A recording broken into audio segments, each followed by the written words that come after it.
చైతన్య రథం వీక్షకులకు స్వాగతం, నమస్కారం. జగన్మోహన్ రెడ్డి 4,230 కోట్ల రూపాయల ఫీజు రీఎంబర్స్మెంట్ ఎగ్గొట్టి పారిపోతే కూటమి పాలన వచ్చిన తర్వాత చంద్రబాబు నాయుడు గారు సుమారుగా 1,500 కోట్ల పైన ఇప్పటికి చెల్లించారు. దాంతోపాటు తల్లికి వందనం కింద 10,000 కోట్ల రూపాయలు నిన్నగాక మొన్న తల్లి అకౌంట్లు వేసారు, చూసాం. దాన్ని జీర్ణించుకోవాలని జగన్మోహన్ రెడ్డి దండుపాళెం బ్యాచ్ కంట రక్త కన్నీరు కారుస్తూ ఇంకా ఫీజు రీఎంబర్స్మెంట్ ఇవ్వలేదని చెప్పి గగ్గోలు పెడుతున్నారు. జగన్మోహన్ రెడ్డి చేయకపోగా చేసేవాళ్ళని చూసి ఆనందించకపోగా చేసిన వచ్చి ప్రచారాన్ని విశ్లేషించడానికి మనతో పాటు సీనియర్ రాజకీయ విశ్లేషకులు అడ్స్మల్ శ్రీనివాసరావు ఉన్నారు. వారిని అడిగి మరిన్ని విశేషాలు తెలుసుకునే ప్రయత్నం చేద్దాం. నమస్తే శ్రీనివాసరావు. నమస్కారం అండి. ఫీజు రీఎంబర్స్మెంట్ అంటూ గగ్గోలు పెడుతున్నారు. తల్లికి వందనం మొన్న 10,000 కోట్లు జమ చేసిన పరిస్థితి మనం చూసాం. వాళ్ళ ఏడుపులు వెనకాల కారణం ఏంటంటారు? ఎట్లా విశ్లేషిస్తారు? ఇప్పుడు ఏం లేదండి, వంకలేనాడు డొంకెట్టుకు ఎట్టాడు అంటారు. ఇంతకు ఎడుతున్నామంటే ఎగదొప్పడానికి అంటారు. తాటిటికి ఎందుకు ఎక్కేవారు అంటే దోళ్ళగట్టు కోసం అంటారు. సేమ్ ఇలా ఇదే మాటలు మాట్లాడతారు వీళ్ళు. ఒకదానికి కూడా సంబంధం ఉండదు. ఇప్పుడు సెంగయ్య చనిపోయినా లేకపోతే సెంగయ్య కారు కింద పడిపోయి చనిపోతే కూడా వీళ్ళు దాన్ని అది ఏ జనరేటెడ్ వీడియో అనేమో టీవీలో చెప్తారు. జగన్మోహన్ రెడ్డి ఏమో మీ వల్లే మీరు సెక్యూరిటీ ఇవ్వలేదు కాబట్టి చచ్చిపోయాడు అంటారు. అంటే వాళ్ళ స్టేట్మెంట్లు వాళ్ళ నాయకులే కాంట్రాస్ట్, ఒకదాని కూడా సంబంధం ఉండదు. వాళ్ళే బకాయిలు పెట్టేసి పోతాడు. వాళ్ళే మీరు డబ్బులు ఎందుకు ఇవ్వలేదు ఫీజుని. ఇప్పుడు 3,000-4,000 కోట్లు బకాయి పెట్టేసి పోయాడు. వాళ్ళు ఎంత అరుచుకున్నా కానీ ఎవడు మాట్లాడతాడు? ఇవ్వలేదు, ఇవ్వకుండా పోయాడు అంతే. దాన్ని వీళ్ళు తీర్చుకుంటూ వచ్చారు. లోకేష్ గారు కాలేజీలకి చెప్పి కాలేజీల అకౌంట్లో వేస్తాను నేరుగా అన్నాడు. మీ చేతికేమో కాలేజీ అకౌంట్లో నేరుగా వేస్తాడు. వాళ్ళతో మాట్లాడుకున్నారు, వాళ్ళకు టైం తీసుకుంటారు. పిల్లలకి సర్టిఫికెట్లు ఇబ్బంది లేకుండా చేసాడు లేదా ఏంటండి? జగన్ గవర్నమెంట్ ఉండే సర్టిఫికెట్లు ఆపేసాడు, చాలా ఇబ్బంది పెట్టేశారు వాళ్ళు. అది అయిన తర్వాత మీరు అన్నట్టుగా తల్లికి వందనం వేశారు. ఈ ప్రభుత్వం తన తాహతకు మించి, తన దగ్గర ఉన్న ఆర్థిక వనరులకు మించి వ్యవహారం చేస్తుంది. ఈ సంక్షేమ కార్యక్రమాల్లో వాళ్ళ తాహతకు మించి పనిచేస్తున్నారు. ఈ విషయంలో మనం ఎప్పుడు కూడా తప్పుపడ్డం లేదు ఈ ప్రభుత్వాన్ని. వాళ్ళు మాత్రం ఎప్పుడూ కూడా ఇలాంటి అబద్ధాలు అసత్య ప్రచారాల్లో ముందు ఉంటున్నారండి. ఏదైనా సరే ఇప్పుడు రైతుల విషయంలో రైతులకి మీరు మినిమం కామన్ ప్రైస్ ఇప్పించట్లేదు, సపోర్టింగ్ ప్రైస్ ఇప్పించట్లేదు అంటారు.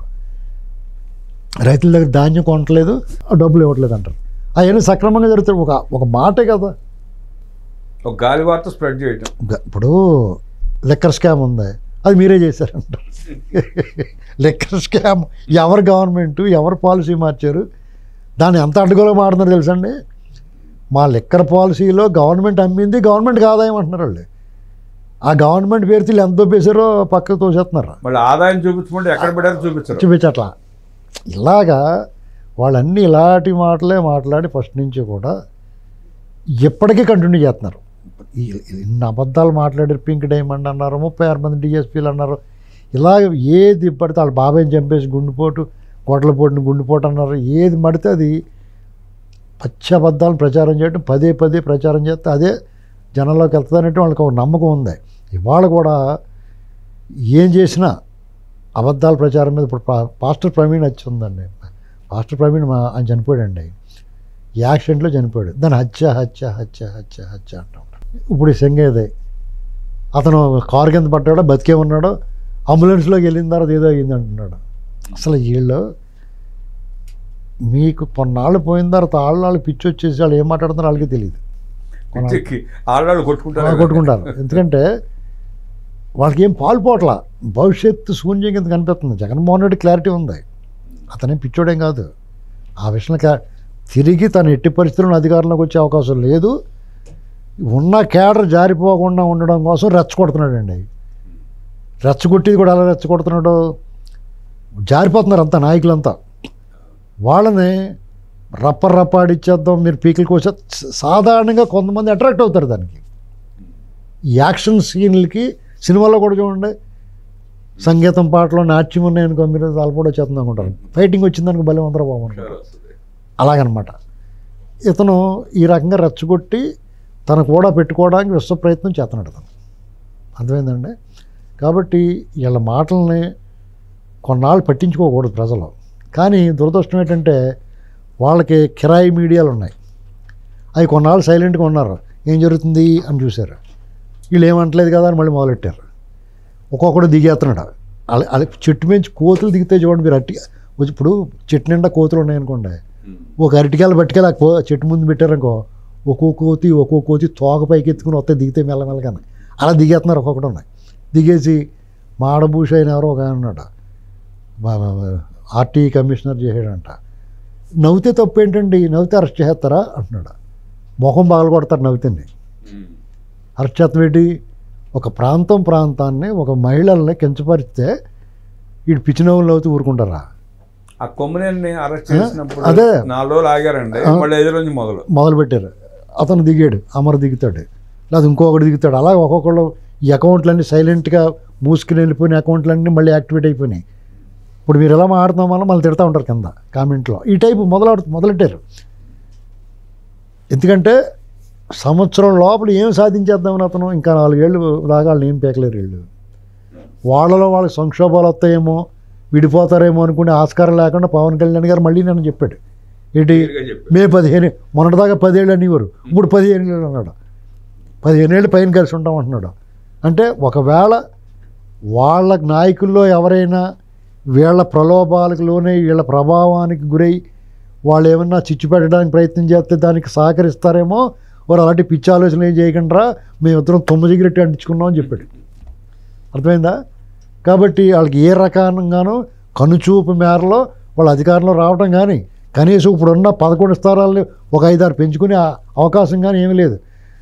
ఎవడో ఒకడు సర్వే చేస్తాడు, ఆరెంజ్, రెడ్, గ్రీన్ అని అంటే బూటకం అండి.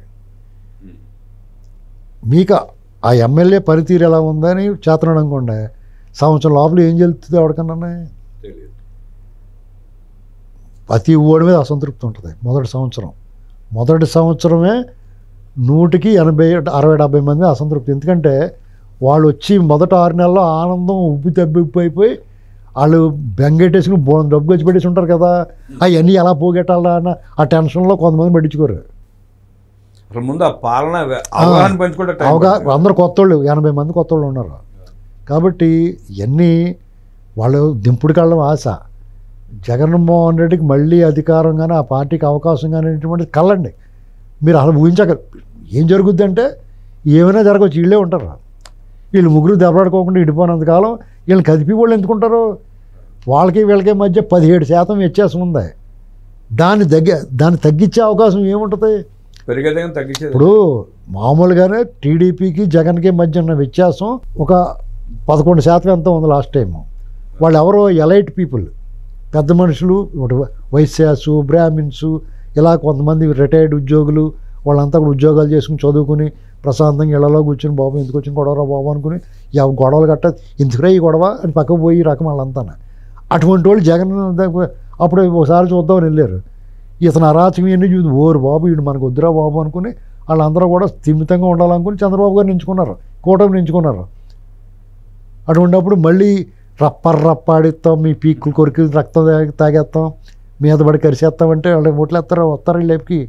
ఏంటండి మీ ఇల్లు మీ భూములు లాగేసుకుంటాం, మీ ఇల్లు మేము తీసేసుకుంటాం, మీ ఇంట్లో ఆడవాళ్ళని ఎత్తుకుపోతామంటే ఎవడుంటాడు వెనకాల?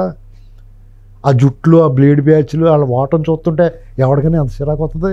ఆ గంజాకి అలవాటు పడిపోయి వాళ్ళు ఏం చేస్తున్నారు వాళ్ళు తెలియకుండా ఆడవాళ్ళని కామెంట్లు చేస్తా, ఎవరిని పడితే వాళ్ళ మీద దాడులు చేస్తా చూస్తుంటే వాళ్ళు వెనకాల ఎందుకు వెళ్తారండి ఎవడన్నా? కాబట్టి మీరు కళ్ళలో కూడా ఊహించక ఇప్పుడు ఉన్న 40%, 39% ఉందన్నారు కదా. తల్లికి వందనం, ఈ పెన్షన్ల ద్వారా ప్రతి కుటుంబానికి 15,000 బెనిఫిట్ చేయడం, 64 లక్షల కుటుంబానికి 20% తగ్గిపోయి ఉంటుంది అతనికి. వాళ్ళందరూ కూడా ఓరు బాబు ఏం గొడవలు ఎదురా బాబు, ప్రశాంతంగా మన ఇంటికి పట్టుకొచ్చిస్తున్నారు, కాలితే కాఫీ కూడా పెట్టేస్తున్నాడు చంద్రబాబు గారు, బాగున్నా బాగోపని తాగేస్తున్నాం అని చెప్పు. చంద్రబాబు గారు పెడితే పెద్ద బాగోదేమో అనుకుంటున్నాను నేను. పెడతాం అలవాట్లేదు కదా, షుగర్ తక్కువ వేస్తుంది, పెద్ద అలవాట్లేదు కదా, ఏమో బాగా పెట్టేస్తున్నాడేమో కూడా తెలియదు. అయితే మీకు ఈ 2 తల్లికి వందనం, పెన్షన్లు, 3 సిలిండర్లు ఇలాంటివన్నీ చేస్తా బ్రహ్మాండంగా వాళ్ళకి అందరూ హ్యాపీగా ఉంది. ప్రశాంతంగా రైతు భరోసా పడిపోయి అన్నదాత సుఖీభో పడిపోయింది అనుకోండి, అసలు వీళ్ళ గురించి పట్టించుకునే ఉండడం.